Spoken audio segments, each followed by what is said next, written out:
abençoados! Como vocês estão? Espero que bem, mas se vocês não estiverem bem, que a paz de Deus repouse sobre seus corações. No primeiro vídeo sobre Filipenses, a gente vai estar estudando esse livro e essa carta maravilhosa.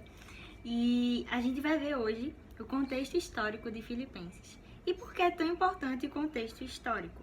Bom, o contexto histórico é importante, pois a gente evita tirar interpretações erradas e precipitadas dos textos da Bíblia por falta de estudo.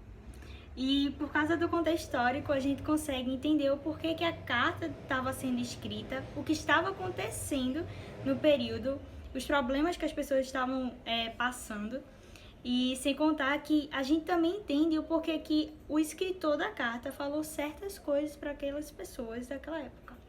Primeira pergunta: quem escreveu Filipenses? Quem escreveu Filipenses foi o apóstolo Paulo. Aí ele estava preso em Roma, provavelmente entre 53 a 58 depois de Cristo. E Filipos era a capital da província romana chamada Macedônia, localizada em um território que hoje pertence à Grécia. Filipos significa pertencente a Filipe. Filipe foi quem fundou a cidade de Filipos em 358 a.C. E Filipe II é o pai de Alexandre o Grande. A cidade de Filipos era importante devido à sua localização, como também Filipos tinha minas de ouro e prata. E também por causa de uma batalha que foi travada lá, no ano 42 a.C. E o que aconteceu? Filipos foi palco de uma batalha entre Marco Antônio e Otávio Augusto.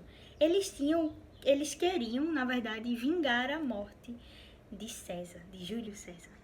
E isso era eles batalhando contra Brutus e Cássio. E o que aconteceu foi que eles realmente venceram. Otávio Augusto e Marco Antônio venceram. E agora Augusto era o novo imperador de Roma. Paulo visita Filipos a primeira vez na sua segunda viagem missionária. E a gente pode ver isso em Atos 16. A visão que Paulo teve em Troas era Deus convocando ele a passar pelo continente europeu. E ali, em Filipos, ia dar as primeiras conversões da Europa. Por isso que Filipos tem sido chamado até hoje de o berço do cristianismo europeu. Vocês se lembram que eu disse que teve uma batalha lá no ano 42 a.C.? Pois é, essa batalha que fez com que Otávio Augusto fosse o novo imperador de Roma, ele deu um status especial a Filipos, como homenagem da sua vitória. Ele deu a Filipos um status e um prestígio de que agora ela seria a colônia romana. E isso fazia com que os Filipos tivessem privilégios e favores e direitos diretamente a Roma. E os militares que ficaram e lutaram nessa guerra, muitos deles se instalaram lá e começaram a morar em Filipos também. Há muitos anos atrás, o Império Romano se dividia em duas classes: os que tinham cidadania romana e os que não tinham cidadania romana. E por que era tão importante a cidadania romana? A cidadania romana dava à pessoa benefícios e privilégios especiais de acordo com as leis de Roma. Isso incluía o direito de apelar diretamente ao próprio imperador, questões sobre questões legais e benefícios fiscais. E como é que a gente conseguia essa cidadania romana? Bom, a cidadania romana poderia ser herdada dos seus pais. Você ser filha e você nascer de uma pessoa que tem cidadania romana, você também ia ter a cidadania romana. Você também poderia pagar com uma grande quantia de dinheiro, não é mesmo? Para ter a cidadania romana, ou você prestava algum serviço, como por exemplo, ser militar. Então, quando você guerreava para Roma, você também tinha como ter a cidadania romana. E por causa desse tratamento especial que a cidadania romana concedia, sabe? Os cidadãos romanos começaram a se tornar muito orgulhosos e os seus corações começavam a se inclinar e tendiam a se inclinar a se considerar uma classe superior àqueles que não tinham cidadania romana, desprezando até eles mesmos que não tinham cidadania romana. E esse status de cidadania romana fazia com que aqueles que tinham cidadania romana começassem a se sentir muito pomposos e luxuosos e vestiam as melhores roupas para dizer que eram superiores àqueles que não tinham cidadania romana. Porém, um certo dia chega o apóstolo Paulo nessa pequena cidade orgulhosa.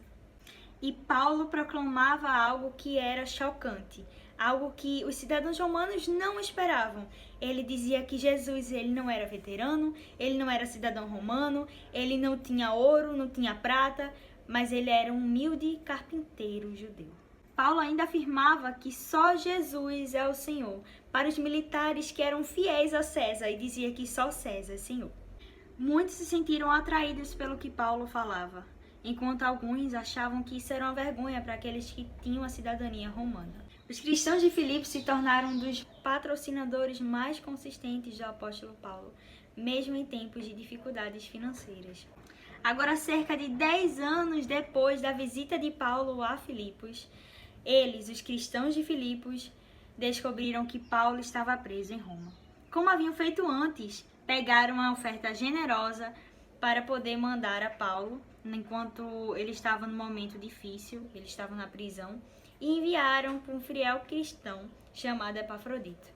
E quando Epafrodito levou essa oferta a Paulo, ele falou notícias sobre os cristãos de Filipos e como estava a igreja. Falou das más notícias e falou das boas notícias.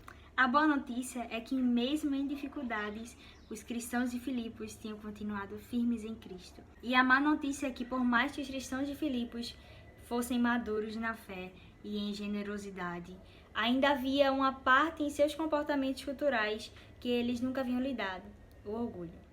Bom, mas isso já é assunto para outro vídeo. E aí, tu sabia de tudo isso? Me diz se tu entendeu direitinho, se ficou alguma dúvida, fala no comentário que eu posso tirar tua dúvida e tá tudo certo. Então é isso, esse é o primeiro vídeo. E aí vai vir mais alguns aí pra gente tá comentando sobre essa carta maravilhosa. E é isso. Tchau!